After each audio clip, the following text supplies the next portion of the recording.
All right, so it looks like Pierre Poilievre has released his platform.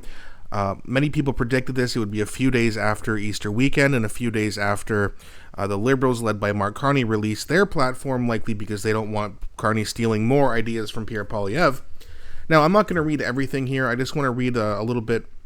So if you go to the conservative.ca/change, you can read the plan. You can read it through if you're undecided or you're not sure how Pierre Poilievre and the Conservatives feel on certain issues. But he says here, my plan for the Canadian economy could not be more different than the Carney Liberals.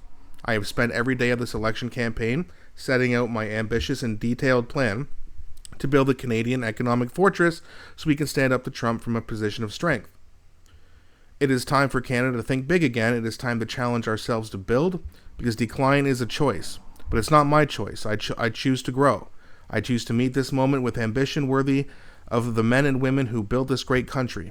We know the last 10 years have been about the Liberals, but the next 10 years, they'll be about you. We will cut your taxes, reward your hard work, build homes, and unleash our resources. We will be a nation that rewards strivers, builders, entrepreneurs, and workers. It's time to restore the Canadian promise that anyone from anywhere can do anything. That hard work gets you a great life in a beautiful house on a safe street under a proud flag. So then he's got basically a plan for change. I'm not going to read everything. Trust me, you guys don't want me to be reading to you for an hour. So again, if you want more information, just go to the site. You click on learn more on each topic, basically.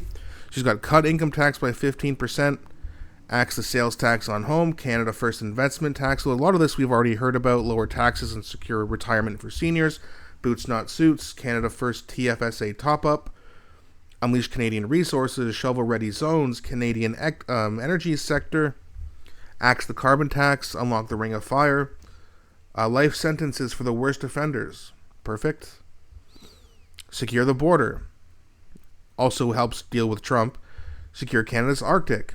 Launch interprovincial free trade. That's another great idea.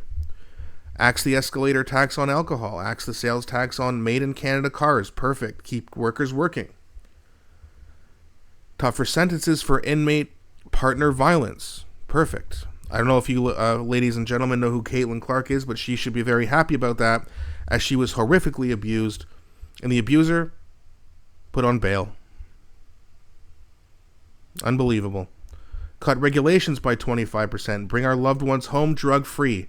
He just recently came out with that plan, and I love it. People might say, whoa, Danny, you're an authoritarian. Nope. Because getting people, forcibly removing them off the street, getting them into treatment, not only improves their life, their family's life, and it provably improves society. You can't say that you're taking away someone's freedom when they don't have freedom. They're addicted and enslaved to their drugs. That's not freedom. One and done, one-stop shop, one environmental review and application. That's interesting. Crackdown on tax cheats, absolutely. Mark Carney. Talking to you, Mark Carney. 3 strikes and you're outlaw. Criminals convicted of 3 serious offenses will get jail, not bail. Cut taxes by $100,000 per home. He's got a lot of good ideas here. Put veterans first. Again, how many times have you seen like a veteran homeless after serving the country, right? It's unbelievable. Accountability Act 2.0. Consecutive sentences for mass murderers. Stop scammers. Axe the food packaging tax. Compassionate intervention. And this is, again, more about to mandate treatment for people. And build 2.3 million homes. I mean, that's fantastic. Now, actually, if we go over here, Cat Canada posted, or was it Jasmine Lane, actually?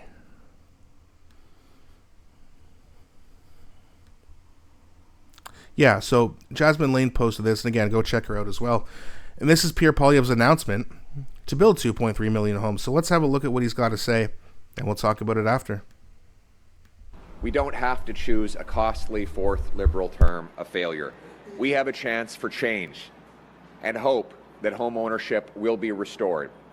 And that is why I'm announcing today a plan to build 2.3 million new homes over the next 5 years for a change. Now, Yes. And we've got the numbers to back it up.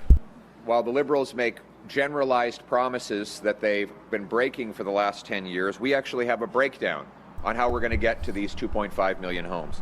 Let's start with the baseline. Canada's building about 245,000 homes a year right now. Our Conservative plan to axe the federal sales tax will increase that by 30,000 homes per year. Second, we are going to incentivize municipalities to cut their development taxes by 50,000 homes. It's $50,000. When you cut the sales tax and the municipal taxes on home building by a total of $100,000 a home, you stimulate well over 50,000 additional home builds to bring it up to about 300,000 homes per year. Next, we will build on this increased construction by requiring municipalities permit 15% more homes per year as a condition of getting federal funding. When you compound that 15% on the 300,000 homes, then by the year, this will get Canada to over 535,000 new homes being built in year 5, at a total of 2 million homes by 2030. But we'll go further. Within 100 days, we'll identify 15% of federal land that is optimal for home building, and we will pre-zone it and sell it off for home building, requiring that builders use the land to build affordable, privately owned homes. Yes, I know Liberals will gasp. They don't want anybody to own a home. They think everybody should live in a government dwelling. We will be selling the land so that Canadians can buy homes that belong to them and that give them the pride of home ownership and the home equity. The Globe and Mail has already identified hundreds of thousands of unused and unidentified thousands of unused and underutilized sites that will unlock at least 288,000 homes for Canadians. When you add it all up, it gets you 2.3 million homes for Canadians in 5 years. For the young Canadian trapped in your parents' basement, for the renter unable to save up for a down payment, for the senior worried about eviction after rents have skyrocketed, like the retired truck driver in his 70s who drove a truck for 50 years and then told me that he was being rent-evicted and he was going to have to call his daughter, his little girl, and ask if he could move into her basement. For all of these people who work so hard and done everything right, my message to you is one of hope. You will have a home.